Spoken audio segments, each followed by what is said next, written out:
pedida pelo clube goiano. O Corinthians chegou ao seu limite e lamenta a forma como o Goiás tratou a negociação, sem a devida reciprocidade que houve ao longo dos últimos anos, quando o Alvinegro cedeu atletas por empréstimo à equipe de Goiânia e prezou pelo respeito à instituição e bom relacionamento. Aí o Corinthians conclui dizendo que não vai fazer nenhuma loucura financeira.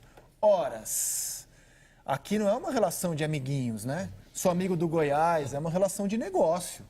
O Goiás vende para quem faz a melhor proposta. Não consigo ver de outra forma. Inclusive são clubes concorrentes. Corinthians e Goiás jogam o mesmo campeonato. Campeonato Brasileiro da Série A. Flamengo também. O Goiás vendeu pela melhor proposta e o jogador optou pela melhor proposta. Ô, Zé, o que eu escuto em Goiânia, né, dos meus amigos, primeiro, o Goiás tem capacidade financeira muito boa. O Goiás não é esse time que precisa de dinheiro loucamente, tem uma gestão muito boa, já de bastante tempo. Mas o que mais se passa, e o que eu mais escutei, é que a vontade do jogador está sendo escutada e ouvida pelo Goiás. Na minha opinião, isso é a minha opinião, eu acho que o Michael teria muito mais condições de jogar no Corinthians. Mais espaço. Mais espaço. A maneira de jogar do Thiago Nunes ajuda bastante o Michael, né? Porque é um time que joga em transição, em velocidade, em contra-ataques, que é o que o Michael gosta de espaço. O Michael não é um jogador como o Flamengo propõe o jogo, joga dentro do campo adversário. É um jogador que tem que ter controle de bola. O Michael já não é tão bom nisso. Para o Flamengo vai ser ótimo, porque o Flamengo tem agora alternativa para mudanças de jeito de jogar. O Flamengo é um time que tem a bola. Com o Michael entrando, lutando pela posição ou entrando no segundo tempo, é um time que pode mudar as suas características de jogo. Então, para o Flamengo é bom. Para o Michael, eu já não acho que é tão bom esportivamente. Agora, financeiramente, foi a proposta que o Flamengo fez, é a melhor. O jogador está escolhendo, o Goiás está escutando a proposta, a vontade do jogador do que está se passando em Goiânia. E como o futebol é rápido, assim, há um ano, na janela de 2018 para 2019, eu, pelo menos, não falava do Michael. Não lembro da gente falar Michael. Há um ano. Bastou um campeonato, na minha opinião, espetacular. Ele fez um campeonato brasileiro, assim, de você tirar o chapéu. Bastou um campeonato e o homem virou o jogador mais disputado do futebol brasileiro. Depois de um campeonato. Foi a revelação do Brasileirão, né? Para alguns e alguns votos, uma das revelações, mas acabou sendo a revelação do Campeonato Brasileiro. Eu votei nele. Ele fez um belíssimo campeonato mesmo. Gosto do estilo dele, esse cara atrevido, que parte para cima, tenta um contra um. Mas eu tenho dúvidas sobre o Michael num esquema como o do Flamengo, por exemplo. Do jeito de jogar do Flamengo. A gente viu o Michael no Goiás, que era um time que jogava muito em função dele, explorando o contra-ataque. Eu não sei como seria o Michael num time que tem a posse de bola, sem ele ter esse espaço para jogar e atacar em velocidade. A gente viu outros exemplos de jogadores que se revelaram também no Campeonato Brasileiro com características parecidas com a do Michael e que não vingaram quando deixaram seus clubes. O Eric, no próprio Goiás, foi para o Palmeiras, depois no Atlético Mineiro, recuperou um pouco a boa fase no Botafogo, porque o Botafogo também buscava o contra-ataque, mas no Palmeiras e no Galo o Eric não deu certo. E o próprio Cleiton, quando deixa o Figueirense, aí vai Atlético Mineiro, Corinthians e Vasco.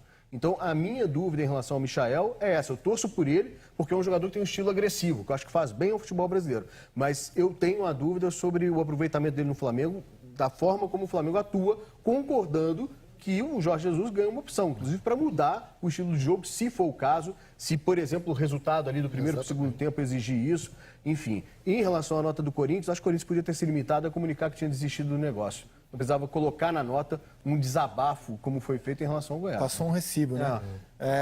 Eu lembro do jogo Flamengo e Goiás, no Serra Dourada. Estou aqui puxando de memória, se eu estiver errado, vocês me corrijam na hashtag Seleção Sport TV. Mas eu acredito que o Michael tenha sido o jogador de todo o Campeonato Brasileiro a dar mais trabalho ao Flamengo. Eu trabalhei nesse jogo. Não foi? Foi. Ele deu um calor danado no Flamengo. Jogou muito. Não lembro de outro jogador. Talvez o Gilberto no Bahia, aquele 3-0. Verdade, o Gilberto do Bahia, nos 3-0. Lá na Fonte Quando Nova. o Flamengo ainda não era o super Flamengo. Já com o Jorge Jesus, mas bem no começo. Não era o super. Era a estreia do Felipe Luiz, inclusive. Isso. Mas o Michael deu um calor danado e isso pode também ter impactado de alguma forma o Jesus ali, né? Sem dúvida. Agora tem a O questão... Rodinei tinha jogado na direita naquele jogo, Isso. tomou um Sim, baile baile. do Michael, um baile. Tem a questão técnica, tática, característica do jogador, mas acho que a principal é como um jogador que teve uma temporada brilhante num clube como o Goiás vai se adaptar a um clube da dimensão do Flamengo ou do Corinthians. Isso a gente também nunca consegue ponderar. E para você pagar um valor desse, acho que você tem que cercar ao máximo e não basta pagar, trazer e deixar. Você tem que... Porque é uma outra realidade. É uma exposição.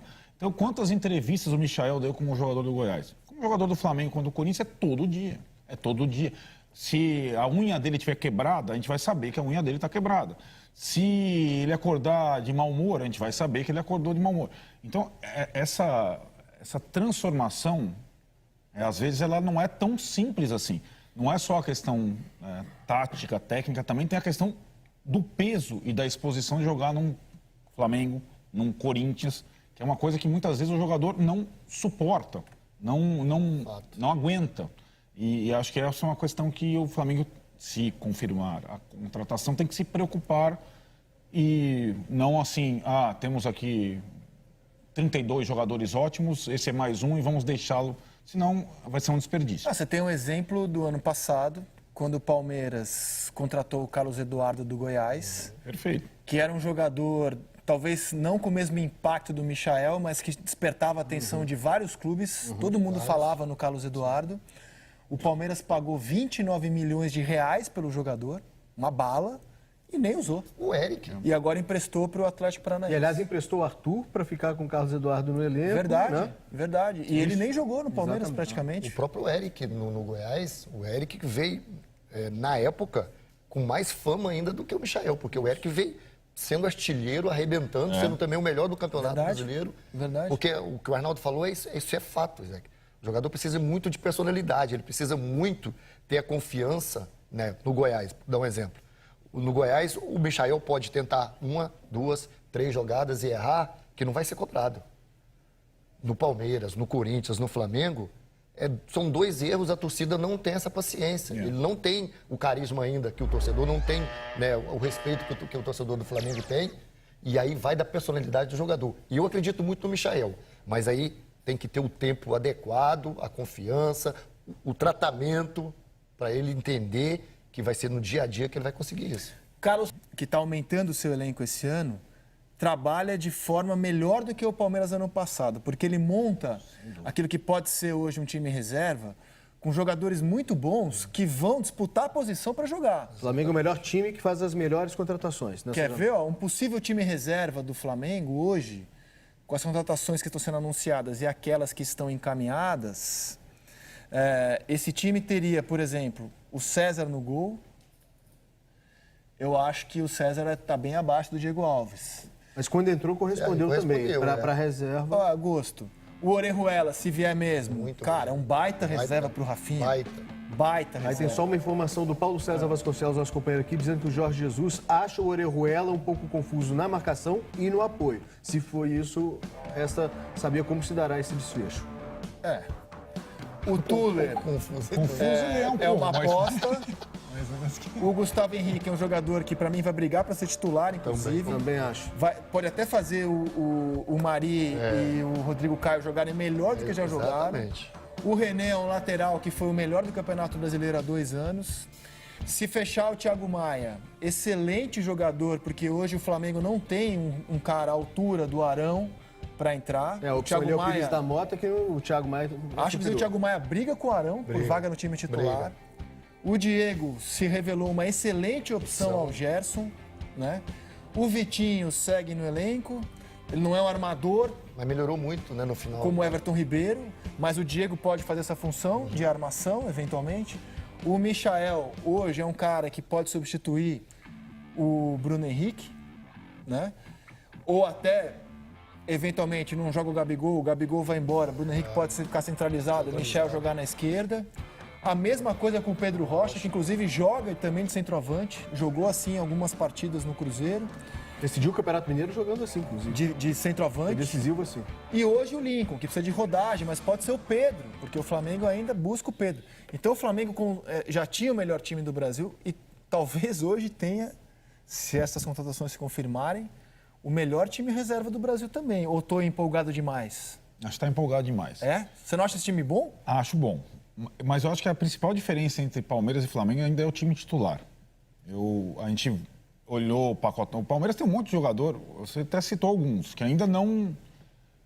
se você pegar no papel, colocar o Ramires, colocar o Luiz Adriano, colocar, sei lá, o Vitor Hugo, você consegue formar 2 times ainda no Palmeiras bons.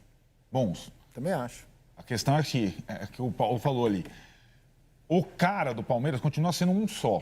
E isso faz uma diferença, o Dudu. Então, o nível do time titular... É um quarteto de um homem só? Já que o Flamengo tem esse quarteto ofensivo, o Palmeiras é o quarteto de um homem Não só? que os outros companheiros do Dudu sejam ruins, mas eles não estão à altura. E a responsabilidade de decidir fica muito com o Dudu. O Flamengo conseguiu diluir isso ao longo do período. O Gabigol não tá bom hoje, o Bruno Henrique decide. O outro não tá lá, vem o... Arrascaeta. Arrascaeta faz. Os próprios laterais. Os laterais, Felipe Luiz, os laterais fizeram muita diferença, eu acho, em relação ao time titular de um e de outro.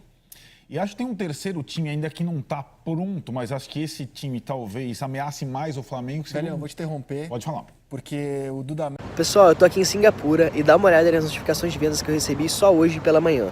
É o dia inteiro caindo essas comissões na minha conta. Se quer entender um pouco mais sobre esse mercado e aprender como que eu faço isso, então clique no link na descrição desse vídeo que eu vou te ensinar.